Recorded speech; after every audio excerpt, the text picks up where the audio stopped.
Unicorn univerzity jsem se rozhodl studovat kvůli tomu, že se mi tam hrozně líbilo, zejména na raně otevřených dveří, kde bylo možnost si prohlídnout školu, myslím teda prostory školy, popovídat si se studenty, popovídat si s vyučujícími.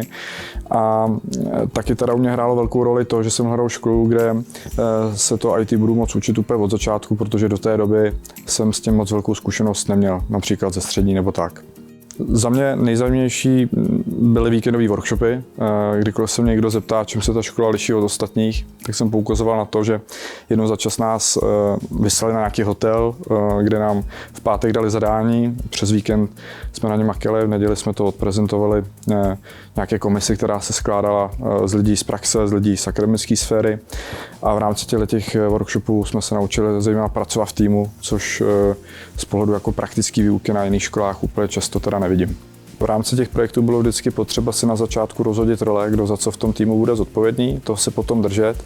A nikdy to nebylo o tom, že by si každý jel svoje, vždycky jsme se museli domluvit na tom, kdo jak přispěje, kdo jakou část toho výstupu nebo toho projektu bude prezentovat, s jakým cílem. A to je v podstatě něco, co mě doprovází v práci jako do dneška každý den. Praxi jsem získával hned od začátku v Unicornu, kam jsem šel zpočátku jako obchodní koncipient. Mimo jiné teda na základě toho, že si mě právě z jednoho zmíněných workshopů vytáhla tehdy HR ředitelka Kačka Zahálková, nabídla mi práci. V Unicornu jsem dodnes, byť jsem mezi tím vyzkoušel i jiné společnosti, kde jsem se spoustu naučil. Zkusil jsem si jak velkou korporaci, SAS Institut, který dneska zaměstnává přes 15 000 lidí, tak malý startup o 50 lidech, ve kterém jsem měl na starosti obchod. Ale jak už jsem zmínil, vrátil jsem se tam, kde jsem začal, do Unicornu a neměnil bych. Online studijní materiály jsem využíval prakticky pořád.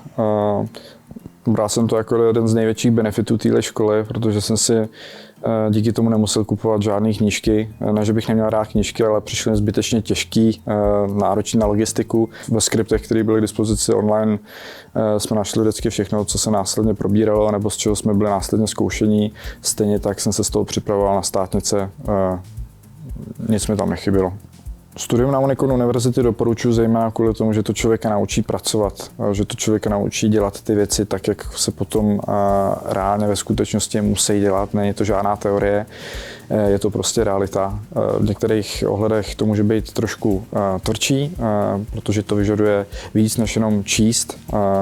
Na druhou stranu člověk je potom mnohem připravenější do praxe a co se týče uplatnění a hledání práce, tak pro mě to vlastně nikdy nebyl žádný problém. Já jsem spíš měl těch nabídek mnohem víc, než bych potřeboval a to samý vnímám i u všech bývalých spolužáků. A obecně bych tu školu doporučil zejména kvůli jejímu praktickému přístupu k výuce, což vnímám jako největší benefit a zároveň rozdíl od ostatních škol, který znám.